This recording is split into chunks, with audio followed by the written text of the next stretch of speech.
الحمد لله القوي سلطانه الواضح البرهان المبسوط في وجود كرامه واحسانه. اللهم صل وسلم وبارك وكرم وعجل على نور الانوار وسر الاسرار وترياق الاخبار ومفتاح باب اليسر سيدنا ومولانا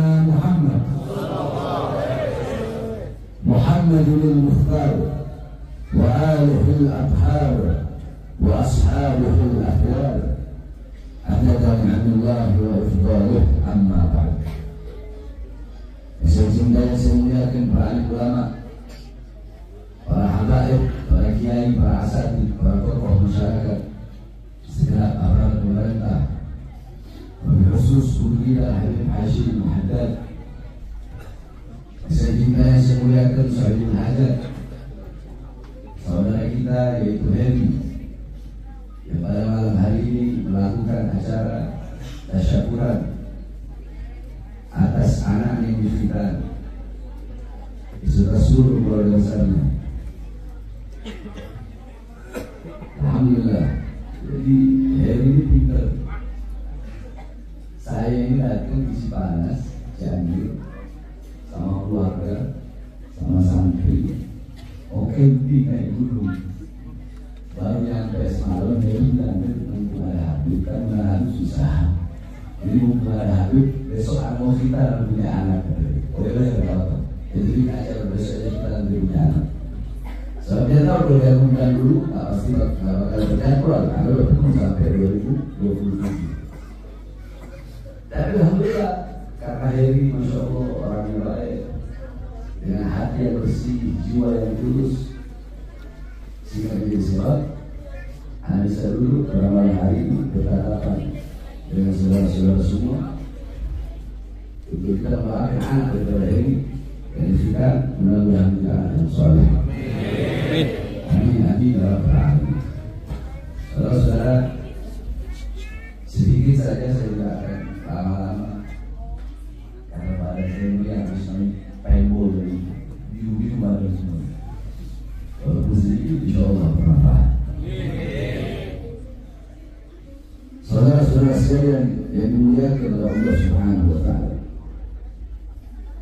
dalam hadis qala Rasul sallallahu alaihi wasallam ikhtatana Ibrahim fa huwa ibnu 80 sanatan fa ikhtatana fi qubur. Nabi kita Nabi besar Muhammad sallallahu alaihi wasallam beliau bersabda bahwasanya Nabi Allah Ibrahim alaihissalam telah dikhitan dan Nabi Allah Ibrahim alaihissalam dikhitan pada umur 80 tahun dan beliau dikhitan menggunakan kapal. Dan hadis yang lain, Muhammad sallallahu alaihi wasallam makhtunan makhulan maktu as-surah. Nabi Muhammad SAW beliau lahir sudah dalam keadaan dikhitan, dalam keadaan bercelak dan dalam keadaan tali pusara putus. Nah, jadi khitan itu pertama kali adalah Nabi Ibrahim alaihissalam. Tetapi isyarat khitan itu dari zaman Nabi Allah Adam alaihissalam menurut para ulama.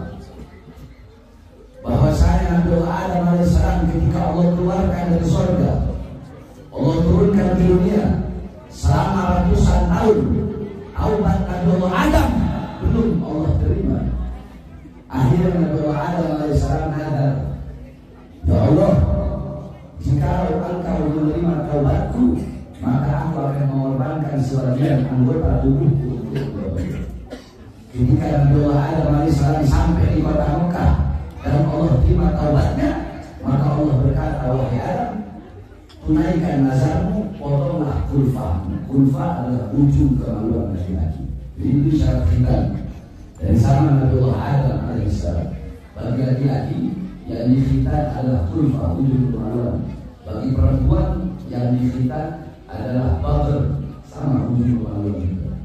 Cuma kalau bagi perempuan, khitan hukumnya makruh jika terlalu banyak memotong ujung kemaluan. Nah, saudara-saudara sekalian yang dimuliakan oleh Allah, jadi khitan adalah milah Nabi Ibrahim alaihissalam. Khitan adalah ajaran daripada Nabi Ibrahim alaihissalam terus Nabi Ismail terus sampai kepada Nabi kita Nabi Muhammad sallallahu alaihi wasallam. Milah Ibrahim hanifan wa ma kana minal musyrikin. Ajaran Nabi Ibrahim alaihissalam adalah ajaran yang lurus, ajaran yang suci, ajaran yang selamat, ajaran Islam, dan bukanlah ajaran Nabi Ibrahim alaihissalam itu adalah ajaran yang menduakan Allah Subhanahu wa taala. Nah, saudara-saudara, berarti jika berbicara tentang khitan, maka tidak akan pernah bisa dipisahkan dengan milah Nabi Ibrahim, ajaran Nabi Ibrahim alaihissalam.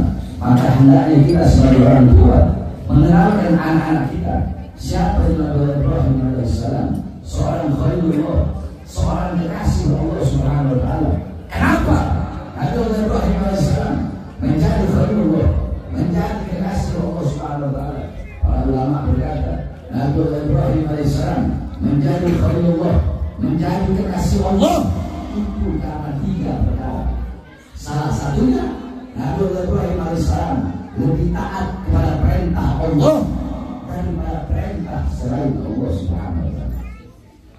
Nabi Ibrahim lebih taat kepada perintah Allah. Ya, bagaimana ketika Allah Subhanahu wa taala memerintahkan Nabi Ibrahim alaihissalam selama belasan tahun beliau tidak punya anak. Ketika beliau berharap berdoa mempunyai anak, Allah berikan anak. Nabi Ismail alaihissalam lagi sayang-sayangnya itu anak, lagi cinta-cintanya itu anak.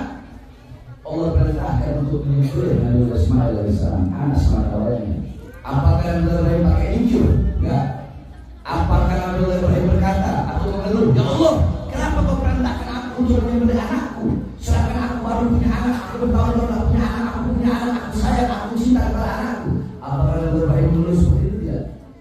Ketika Nabi Ibrahim mendapatkan perintah dari Allah, nah ada yang ngomong, ya ada keluh, tidak ada keluhan, tidak ada keluhan Nabi Ibrahim alaihissalam. Langsung berjalan perintah Allah. Dia berkata kepada anaknya, wahai Ismail, semalam ayah bermimpi bahwa ayah diperintahkan oleh Allah untuk menyembelihmu. Apa jawab seorang anak yang soleh? Jawaban seorang anak yang taat kepada Allah, jawaban seorang anak yang patuh kepada Allah. Apakah anak itu berkata, wahai ayah, teganya engkau ingin membunuhku, teganya engkau ingin menyembelihku? Wahai ayah, kenapa kau ingin menyembelihku? Apakah Nabi Ibrahim berkata seperti itu? Tidak.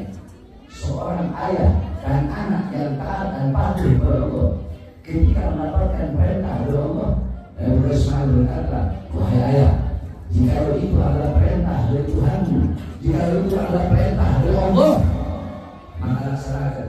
Aku hanya meminta yang pertama, engkau tajamkan pisaumu agar aku tidak terlalu merasakan sakit.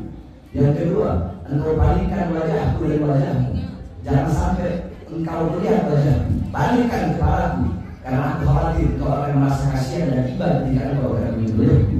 Yang ketiga, tolong lepaskan pakaianku, karena aku tidak mau pakaianku terkena darah sehingga nanti ibu sedih ada bekas darahku atau asar. Asar yang bagian di asar adalah sisa daripada sesuatu. Aku tidak mau ibu bersedih karena melihat ada sisa daripada darahku. Itu adalah seorang anak yang taat dan patuh kepada Allah Subhanahu wa taala. Sehingga karena ketaatan tersebut, karena kepatuhan tersebut, Allah ganti Nabi Ismail tidak akan disembelih. Allah ganti dengan seekor domba yang berasal dari surga Allah Subhanahu wa taala. Ya, bagaimana ketaatan Ibrahim alaihissalam kepada Allah Subhanahu wa taala? Kita orang-orang zaman sekarang, kita umat zaman sekarang, kita lebih taat, kita lebih patuh kepada urusan-urusan perut, urusan dunia, urusan harta, urusan pangkat, urusan jabatan, urusan tahta, urusan kekuasaan daripada ketaatan dan kepatuhan kita kepada Allah Subhanahu wa taala. Lihat di masjid-masjid, di musola-musola, pagi, siang, sore, malam, subuh, zuhur, asar, maghrib, isya. Coba kita lihat di sekeliling kita, kalau usah jauh-jauh. Lihat di sekeliling kita, orang-orang terdekat kita. Oh lihat, subuh, zuhur, asar, maghrib, isya, masing-masing musola-musola terdengar panggilan sholat. Hayya 'alas shalah, hayya 'alas shalah. Allah memanggil, ayo sholat, ayo kembali kepadaku, ayo sekarang saatnya kau beribadah kepadaku. azan terdengar, panggilan Allah terdengar. Nah, kita orang zaman sekarang kita mengabaikan panggilan Allah dan lebih memilih panggilan selain daripada Allah. Kita lebih memilih panggilan perut, kita lebih memilih panggilan dagangan. Yang berdagang tetap dengan dagangannya, yang punya toko tetap dengan jualannya, pejabat tetap duduk di atas kursinya. Kita lebih memilih panggilan perut, lebih memilih panggilan perut, lebih memilih panggilan dunia, panggilan harta, lebih memilih pekerjaan dan meninggalkan Allah Subhanahu wa taala. Kita lebih memilih kehilangan Allah karena dunia, kehilangan Allah karena pekerjaan, kehilangan Allah karena harta, kehilangan Allah karena nafkah, daripada kehilangan dunia itu semua karena Allah Subhanahu wa taala. Makanya Syekh Abdul Qadir Jilani ketika beliau pergi ke pasar, beliau berkata, wahai orang-orang pasar, Tuhan kalian berada di bawah kakiku. Kemudian Syekh Abdul Qadir Jilani dilaporkan oleh orang-orang pasar kepada qadhi, kepada hakim. Ketika hakim memanggil Syekh Abdul Qadir Jilani, wahai Syekh Abdul Qadir Jilani, apakah